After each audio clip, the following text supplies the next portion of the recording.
सभी को मेरा सत श्री अकाल।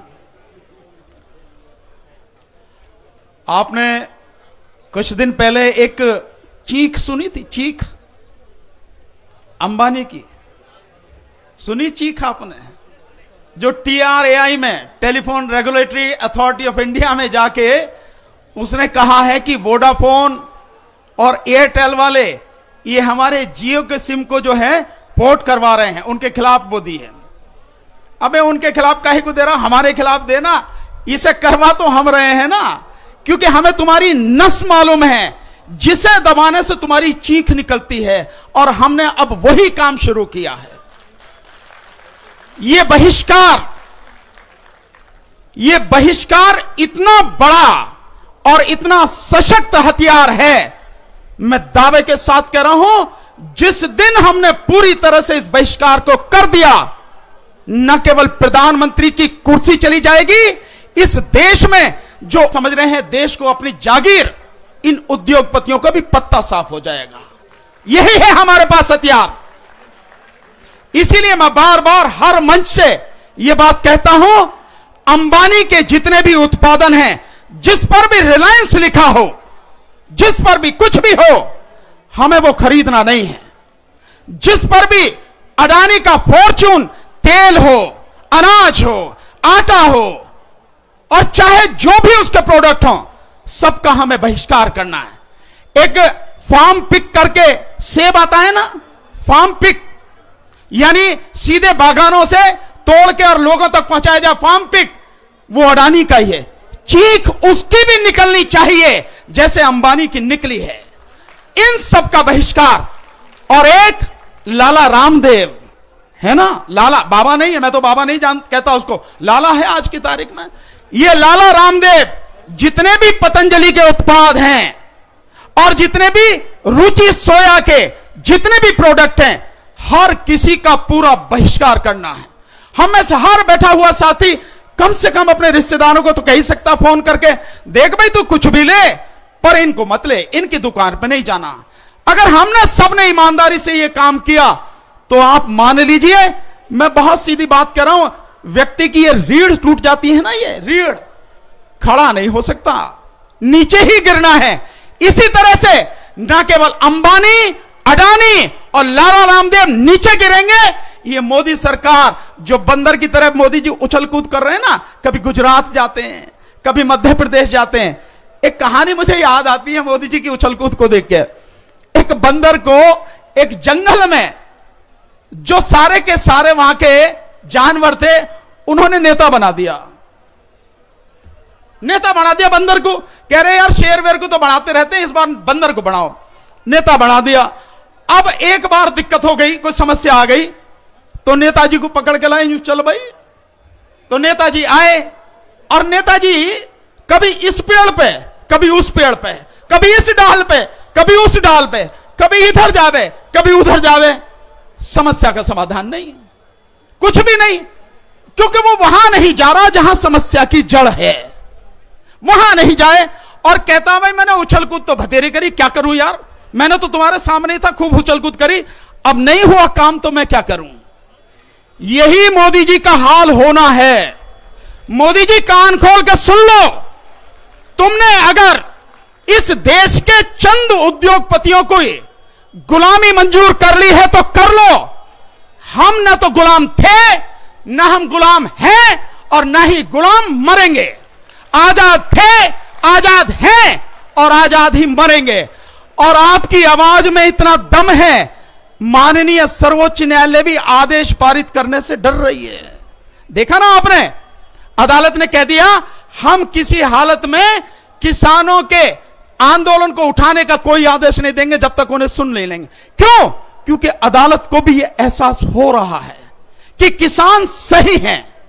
अदालत को भी यह एहसास है जो कानून है वो देश को बर्बाद करने वाले कानून हैं। जो कृषि मंत्री हैं, कृषि मंत्री ने 8 पेज की चिट्ठी किसानों के नाम लिखी है, पूरी चिट्ठी मैंने पढ़ी है। उसमें कहीं भी जो कानून है उन कानून के विषय में जिक्र नहीं है। जिक्र क्या है?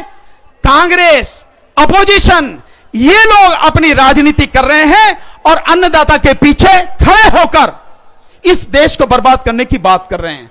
आप कानून की बात कीजिए ना, आप क्यों नहीं कानून की बात करते हैं?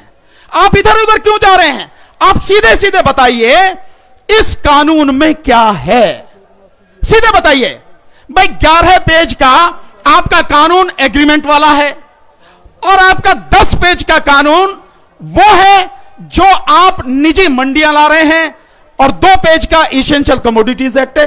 कुल 23-24 पेज ही तो हैं। प्रधानमंत्री जी का हर महीने जो मन की बातों का कार्यक्रम होता है उसका देश की हर भाषा में ट्रांसलेशन होता है, हर भाषा में। तो क्या ये जो 23 पेज के कानून हैं, इन कानूनों का भारत की सभी भाषाओं में इसका ट्रांसलेशन करके, अनुवाद करके देश की जनता को बताना नहीं चाहिए कि इस कानून की इस धारा में यह लिखा है, इस धारा में यह लिखा है, इस सेक्शन में यह लिखा है, इससे यह फायदा है, इससे यह नुकसान है? आपको बताओ ना, आप प्रधानमंत्री हैं, आप कानून को सही बताने की बात कर रहे हैं, तो बताओ ना कानून की किस सेक्शन में क्या लिखा है। आप यूं क्यों कह रहे हैं कि हमने एमएसपी इस बार रिकॉर्ड उत्पादन जो खरीदा गया है, एमएसपी से कहीं ज्यादा खरीदा गया जितना भी है, लेकिन आप ये भूल जाते हैं आज की तारीख में देश के 14 करोड़ जो किसान हैं, उन किसानों में से मात्र 6% किसानों को ही एमएसपी मिलती है, 94% को नहीं मिलती। तो माननीय प्रधानमंत्री जी, किसी क्षेत्र में कोई भी सुधार करने से पहले जो एमएसपी आप ही डिक्लेयर करते हैं, 23 जो फसलें हैं उन पर पहले आप ये जो 94% है, 94% जो किसान जिनको एमएसपी नहीं मिल रही, इनको एमएसपी दो, आप दिलवाओ, आप तब पता लगेगी कि आप वाकई में किसानों का भला चाहते हैं। और हम सब जानते हैं आप किसी का भला नहीं चाहते हैं, आप केवल और केवल जिन उद्योगपतियों की गुलामी कर रहे हैं उन्हीं का भला चाहते हैं। लेकिन हम समझते हैं आज तक आपको इतनी तकड़ी टक्कर, इतनी सशक्त टक्कर किसी ने नहीं दी, आपने दी है। इसीलिए मोदी जी बेचारे बंदर की तरह इधर उधर उछल रहे हैं। आज सुबह गए हैं गुरुद्वारा शीशगंज या गुरुद्वारा रकाबगंज, मैं तो उनसे यही कहता हूं, मोदी जी गुरु महाराज आपको सद्बुद्धि दें, वहां से सीधे यहां आ जाओ, मंच यही लगा है, काहे को 700 सभाएं कर रहे हो, सम्मेलन कर रहे हो, काहे को आप 100 प्रेस कॉन्फ्रेंस कर रहे हो? यही मंच हैगा, सारे मीडिया को यही बुला लो और यही सबका जवाब दे दो, और आपकी भलाई इसमें होगी कि सबसे पहले यहां के हाथ जोड़ के माफी मांगो, कहो किसान भाइयों, मेरे देश के किसानों, मुझे माफ कर दो, बड़ी गलती हो गई, ये तीनों कानून मैं वापस ले रहा हूं, आप घर को कानून बना रहा हूं। लेकिन नहीं, क्योंकि ईगो, अहंकार, मोदी जी का अहंकार चरम पर है, चरम पर, कि मोदी जी है तो सब कुछ संभव है और मोदी जी ने जो कर दिया वो सब कुछ सही है। इसका आपको ऐसे पता लगेगा, कृषि मंत्री अभी ग्वालियर गए और ग्वालियर में उन्होंने सम्मेलन किया, सभा की फूलबाग में। उस सम्मेलन में उन्होंने कहा मोदी जी की छवि बिगाड़ने की कोशिश की जा रही है। मोदी जी की छवि, अबे अनपढ़ आदमी की छवि क्या होगी, वैसे ही कुछ नहीं है, फिर भी तुम कह रहे हो, चलो मान ले रहे तुम्हारी बात।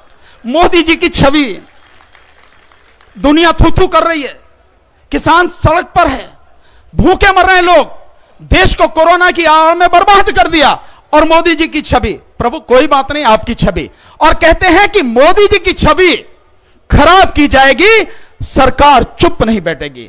बीजेपी के एक और मंत्री हैं, वो ये कह रहे हैं, बीजेपी के बड़े नेता हैं, वो कह रहे हैं कि ये सरकार की, भाजपा की और मोदी जी की इज्जत का सवाल है, सरकार कानून वापस नहीं लेगी। मोदी जी, हम भी यहां से ऐलान कर रहे हैं, तुम में जितना दम हो तुम भी लगा लो, और हम भी बता देंगे, या तो तीनों कानून वापस होंगे और एमएसपी कानून बनेगा, नहीं तो मैं कह के जा रहा हूं और सब जानते हैं, आपको उखाड़ के फेंक दिया जाएगा। देश अब आपका बोझ बर्दाश्त करने को तैयार नहीं है, किसी हालत में नहीं है। इसलिए आज आपके आंदोलन में हर कोई साथ खड़ा है, देश के हर कोने से व्यक्ति आपके साथ में खड़ा है। आप ये नहीं समझना कि आप ही केवल, नहीं, देश के हर कोने से आपके साथ में आदमी खड़ा है, हर प्रदेश से आदमी खड़ा है, हर समाज का व्यक्ति खड़ा है, वकीलों की इतनी बड़ी टीम आपके साथ में खड़ी है। इसलिए ये आर पार की लड़ाई है और इस बार मोदी जी की न केवल छवि, न केवल इज्जत धूल धूसरित होगी, मोदी जी का तख्ता पलट होगा। ये इस आंदोलन की आवाज है। मेरा तो यही कहना है, मैंने तो यही सुना है, पेड़ अगर फलदायक होता है, उस पर फल लगते हैं, झुक जाता है। बड़ा जो होता है वो झुक जाता है। हमारे गुरु महाराज ने हमें यही सिखाया और सच भी है। हमारे संतों ने यही सिखाया। मोदी जी, आप प्रधानमंत्री हैं, आपको शोभा नहीं देता कि आप देश को तबाह करके दो उद्योगपतियों की गुलामी करें। आप बड़े हैं, झुककर देश के सामने कहिए मेरी गलती हो गई, ऐसा आगे नहीं होगा। इसमें आपका कद बढ़ेगा। यह नहीं कि जो अकड़ आप दिखा रहे हैं, जो अहंकार आप दिखा रहे हैं, उससे नहीं। अच्छे अच्छे इसी मिट्टी में मिल गए, आपकी तो औकात भी कुछ नहीं है जो आप समझ रहे हैं। इसलिए मेरी सलाह है और आपके फिर कहता हूं, बहिष्कार हमारा नारा रहेगा, पूरी मजबूती से रहेगा और जब तक ये कानून वापस नहीं होंगे हम पूरी ताकत से इसी तरह लड़ते रहेंगे और एक अहंकारी को बता देंगे हम अपना सर झुकाकर अपने गुरुओं की परंपरा को आगे बढ़ाते हुए संवैधानिक तरीके से, कानूनी तरीके से, शांतिपूर्वक तरीके से आंदोलन करना भी जानते हैं और जो अहंकारी है उसकी सत्ता को उखाड़कर फेंकना भी जानते हैं। बहुत बहुत शुक्रिया।